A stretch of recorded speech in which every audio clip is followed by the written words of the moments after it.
Good afternoon students. आज हम करेंगे amphibia. Amphibia, what is the amphibia meaning? देखो, जितने भी हमने मतलब किंगडम या कोई करे हैं, हमने फाइलम करे हैं, उन they are derived something, they means उनका जो वर्ड है, जो उनका नाम है, उसका कुछ मतलब होता है। ठीक है, सेम इज हेयर। तो उसमें क्या है, जो एम्फीबिया होते हैं, एम्फी का मतलब होता है बोथ और ड्यूअल। ठीक है, क्या होता है, या तो हम उसको कह सकते हैं बोथ, और we can say it is dual. And life मतलब दो तरह की लाइफ। इनको हम ऐसे क्यों बोलते हैं? क्योंकि जो एम्फीबियन है, they are capable of living in water as well as in the land. They are capable of living in water as well as in the land. ठीक है, इसीलिए हम इनको बोलते हैं amphibia. They live on the land, वो land पे रहते हैं, और ब्रीडिंग के लिए कहाँ जाते हैं? वाटर में जाते हैं। ठीक है, बॉडी हैव सम प्लान, मतलब बॉडी के अंदर क्या होता है, प्रॉपरली हेड और ट्रंक प्रेजेंट होता है। मतलब like here we can say there is head and there is a body which having the trunk. ठीक है, तो it's divided into the two part, head and trunk, and it having the front it having the fore limbs. ठीक है, four limbs, इसके पास दो four limbs है, दो hind limbs है। ठीक है, हाइंड लिम्स जो है, they are more long and strong because they are required for jumping. ठीक है, हाइंड लेग क्या होती है, जंपिंग के लिए चाहिए होती है, तो वो ज़्यादा स्ट्रॉन्ग होती है। ठीक है, फीट जो है वो कैसे होते हैं, वेब्ड होते हैं। मतलब कहने का मतलब है, इस तरह से जो अलग से डिजिट नहीं बनी होती हैं, वो आपस में इस तरह से वेब्ड होते हैं, मतलब जुड़े हुए होते हैं। किस केस में? एम्फीबिया के केस में। तो उनको हम क्या बोलते हैं? We call them webbed foot. कितने हो गए? 1, 2 and 3, and fourth one is, ये फोर्थ वन है बैक साइड में, द फोर इज देयर। ठीक है, इनके पास क्या होता है, एक ईयर की एक, जैसे हमारे पास एक पर्टिकुलर ईयर है। ठीक है, वी हैविंग द पिन नहीं, मतलब बाहर हमारे पास एक फिजिकली हमें दिखने वाला कि हाँ, यहाँ पे साउंड कंसंट्रेट होके यहाँ से अंदर जाएगी, इनको हम क्या बोलते हैं? पिनर। लेकिन इनके पास ऐसा कुछ भी नहीं होता। इनके पास एक अपर्चर होता है, जिसके थ्रू मतलब डायरेक्ट जो है आवाज अंदर जाती है। ये है टिम्पैनम। ये मेनली क्या होता है, इट्स अ ईयर ड्रम। ये डायरेक्टली क्या है, कह सकते हैं हम इसको ईयर ड्रम, जहां से आवाज अंदर जाती है इनके। ठीक है, तो ये किससे कवर होता है? That is our tympanic membrane. हमारे ईयर में भी होता है। जब हम ईयर का स्ट्रक्चर करेंगे, then we will see the how is the tympanum is present in our ear. ठीक है, तो ये था इसका। Tail is in larval stage. Two pairs of limb हमने देख लिया, कितने होते हैं? Two pairs of limb, two front, two fore limb and two hind limb is there. Hind limb is required for jumping. ठीक है, बॉडी के पास head और ट्रंक होता है। लार्वा जो स्टेज होती है, सिर्फ उसी में टेल प्रेजेंट होती है। एडल्ट में टेल नहीं होती है। एडल्ट में टेल नहीं होती है, except the salamander is there. Salamander में टेल होती है। Exception is always there. ठीक है, फिर है नेक्स्ट पोइकिलोथर्म्स। पोइकिलोथर्म्स हमने बहुत बार डिस्कस कर चुके हैं। पोइकिलोथर्म्स क्या होते हैं? पोइकिलोथर्म्स का मतलब है कोल्ड ब्लडेड, और होम्योथर्म्स का मतलब है वार्म ब्लडेड, हम उनको बोलते हैं। होम्योथर्म्स क्या होते हैं? जो अपने बॉडी टेम्परेचर को कांस्टेंट रखते हैं। दे कैन रेगुलेट, वो अपने बॉडी टेम्परेचर को क्या कर सकते हैं? रेगुलेट कर सकते हैं। और पोइकिलोथर्म्स क्या होते हैं? जिनका जो बॉडी टेम्परेचर है, वो बाहर के टेम्परेचर के साथ रेगुलेट होता है। मतलब जो एक्सटर्नल एनवायरनमेंट है, उसके अकॉर्डिंग उनका टेम्परेचर रहता है। अब इनको हम कोल्ड ब्लडेड क्यों बोलेंगे? अगर बाहर का टेम्परेचर -20 डिग्री सेल्सियस है, तो बॉडी का जो टेम्परेचर है एम्फीबियन में, फ्रॉग्स में, वो कितना हो जाएगा? -20 डिग्री। ठीक है, अगर बाहर का +70 डिग्री है, +20 डिग्री है, सॉरी, प्लस मतलब हॉट वेदर इज देयर, तो अगर तो इतना है, तो उनका बॉडी टेम्परेचर भी कितना हो जाएगा? +20 डिग्री। ठीक है, तो वो अपने बॉडी टेम्परेचर को कांस्टेंट मेंटेन नहीं कर सकते, इसीलिए उनका बॉडी टेम्परेचर कितना होता है, +20 डिग्री। आइस के पास निकेटेटिंग मेम्ब्रेन होती है। स्किन जो है वो स्मूथ होती है, मॉइस्ट होती है, म्यूकस ग्लैंड प्रेजेंट होते हैं। ऐसा क्यों होता है, क्योंकि उनको स्किन के थ्रू रेस्पिरेशन करना होता है, इसीलिए उनकी स्किन मॉइस्ट होती है और उस पर म्यूकस ग्लैंड प्रेजेंट होते हैं ताकि वो अच्छे से रेस्पिरेशन कर सके। टिम्पैनम रिप्रेजेंट द ईयर, देखा हमने यहाँ पर टिम्पैनम जो है वो क्या करता है, ईयर को रिप्रेजेंट करता है, जिसको जो कि मेनली क्या होता है, ईयर ड्रम, जो कि मेनली क्या होता है, ईयर ड्रम। इनके पास बाहर पिन्नई, जो हमारे ये ईयर है बाहर वाला जो स्ट्रक्चर है इसको हम बोलते हैं पिन्नई, ये प्रेजेंट नहीं होता है। जैसे कि हमने देखा है मैमल्स, मतलब काव में, बैट में, ह्यूमन बींग्स में, ठीक है, क्या होता है, बाहर कान लगा होता है, इस कान को हम क्या बोलते हैं, पिन्ना। फिर आता है रेस्पिरेशन।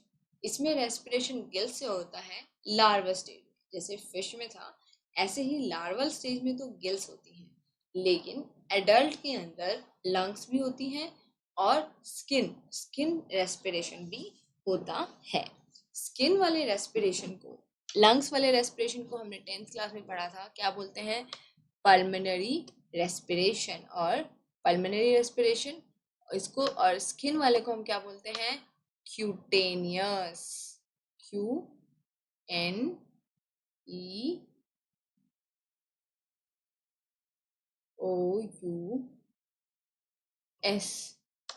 क्यूटेनियस, क्या बोलते हैं इसको, it's called cutaneous respiration. The respiration जो कहाँ से होता है, स्किन से होता है, उसको हम बोलते हैं क्यूटेनियस रेस्पिरेशन।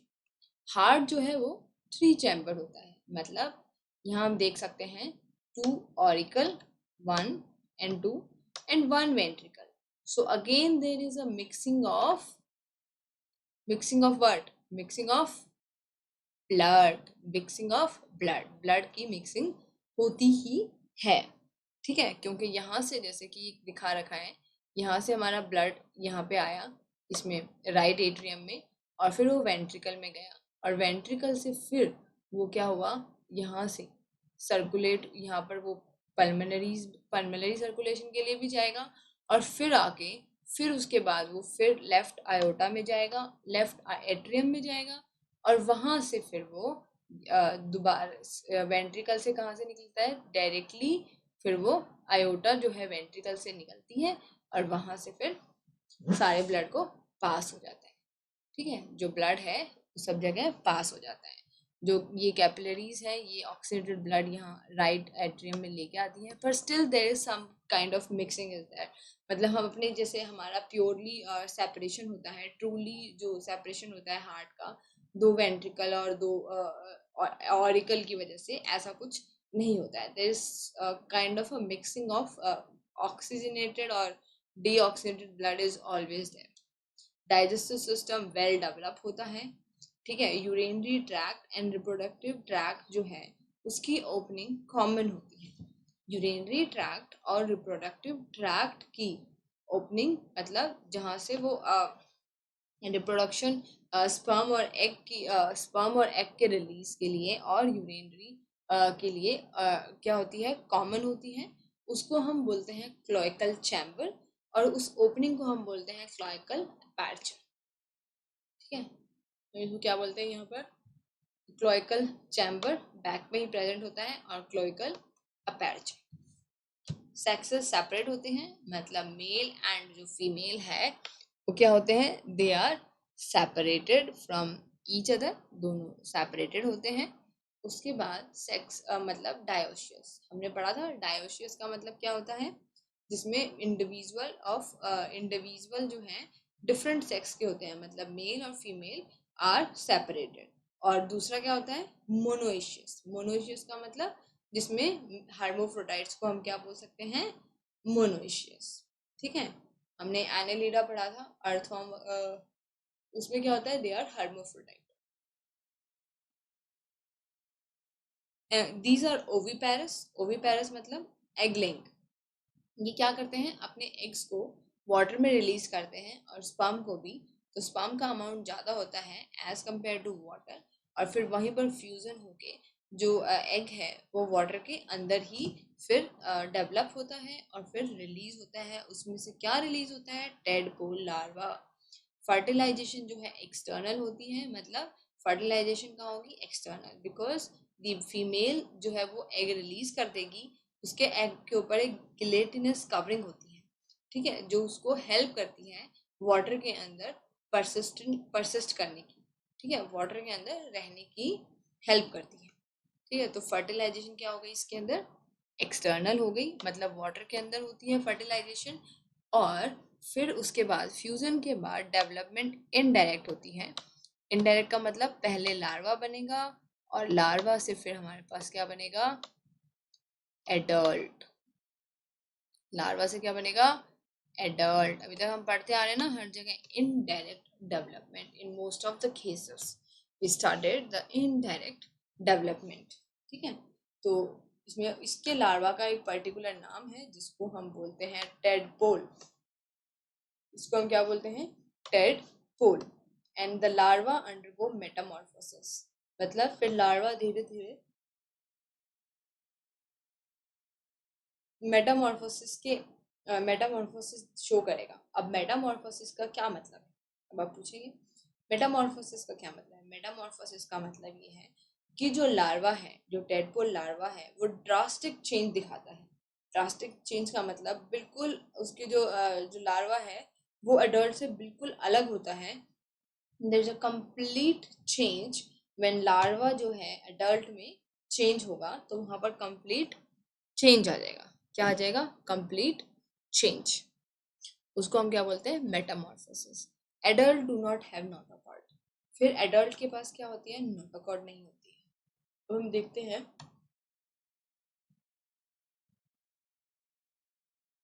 किस तरह का वो होता है। जैसे ये हमारे पास एग है, दे आर फर्टिलाइज नाउ, ठीक है। फिर यहाँ से हमारे पास एक टेडपोल लार्वा निकला है, ये it having the tail, it having the head, it having the gills। Tadpole larva जो है उस लार्वा के स्टेज में कैसे रेस्पिरेशन करता है? गिल से रेस्पिरेशन करता है।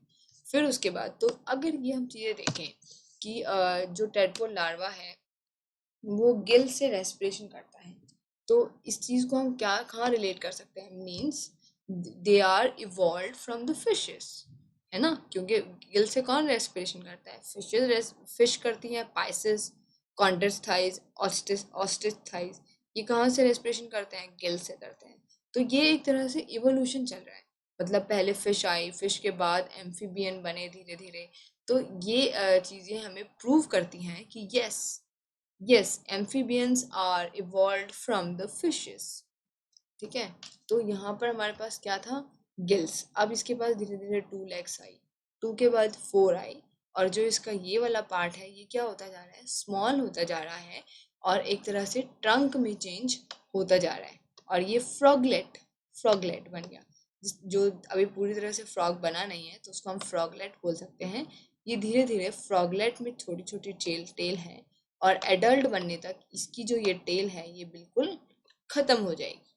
तो ये इसकी जनरल लाइफ साइकिल है, जिसमें मतलब सिंपल कहने का मतलब ये है कि एडल्ट से एग रिलीज हुआ, एग फर्टिलाइज हुआ, टेडपोल लार्वा बना, और टेडपोल लार्वा से हमारे पास एक एडल्ट फ्रॉग बन गया। ये उसकी धीरे धीरे डेवलपमेंट हो रही है कि 2 लेग आ रही हैं, फिर 4 लेग आ गई, फिर जो धीरे धीरे टेल डिसअपियर हो रही है। दैट्स ऑल, ठीक है। हो गया, यहाँ तक हो गया। उसके बाद इसके एग्जाम्पल हैं। एग्जाम्पल में आता है बफो, राना। बफो को हम बोलते हैं टोड, ठीक है, these are toad. And rana, that is the frog, rana tigrina जो जनरल फ्रॉग होता है, this is the rana petiosa. And Oregon spotted frog है ये। उसके बाद सैलेमेंडर, ये सैलेमेंडर है जिसके पास टेल होती है, salamander having a tail. And इस इचथायोपिस, लिम्बलेस एम्फीबियन। तो जो इचथायोपिस है, इट्स एन एक्सेप्शनल, क्योंकि इसके पास क्या नहीं होती? लिम्ब्स नहीं होती हैं। और जितने भी हमने एम्फीबियंस करे हैं उन सब के पास क्या होती हैं? All having the limbs. सबके पास क्या होती है, लिम्ब्स होती हैं। तो दिस इज द एक्सेप्शन। ये क्या है, इसको हम एक्सेप्शन बोल सकते हैं, क्योंकि इसके पास क्या प्रेजेंट है, इसके पास क्या प्रेजेंट नहीं है, इसके पास लिम्ब्स प्रेजेंट नहीं है, so that's why it is exception. अब हमने क्या क्या कर लिया, we done, it's all about its respiration. Heart इसका 3 चैम्बर होता है, इसमें यूरिनरी ट्रैक्ट में क्लोइकल अपर्चर प्रेजेंट होता है, एग लेइंग एनिमल है ओविपैरस, और डायोशियस है, और सबसे इम्पॉर्टेंट बात कि इसका जो लार्वा है उसको हम क्या बोलते हैं, that is we called it tadpole, we called it tadpole. ठीक है, इसके लार्वा को हम क्या बोलते हैं, टेडपोल। लार्वा को हम बोलते हैं टेडपोल। आपको समझने में आसानी होगी विदाउट दीज मार्किंग। ठीक है, तो इसको हम क्या बोलते हैं, tadpole larva. So these are some important point related to the, और respiration is also very important, क्योंकि it's a unique kind of respiration, जहाँ पर लंग्स से भी रेस्पिरेशन हो रहा है, और जहाँ स्किन से भी रेस्पिरेशन हो रहा है, और जहाँ गिल से भी रेस्पिरेशन हो रहा है। It's in a kind of a very different kind of organism, जिसमें कि गिल से भी रेस्पिरेशन होता है, लंग्स से भी होता है, और स्किन से भी होता है। ठीक है, और जो ये 3 चैम्बर्ड हार्ट है, we can see also in our next topic, that is reptile. In some reptiles is there, all about this. So this is done for today, that is amphibian, and these are example, and among these example we see the exception is a limbless amphibian, that is, this is Siphnopus annulotus. This is also a kind of ichthyophis. ठीक है, ichthyophis. Okay, that's all. Thank you.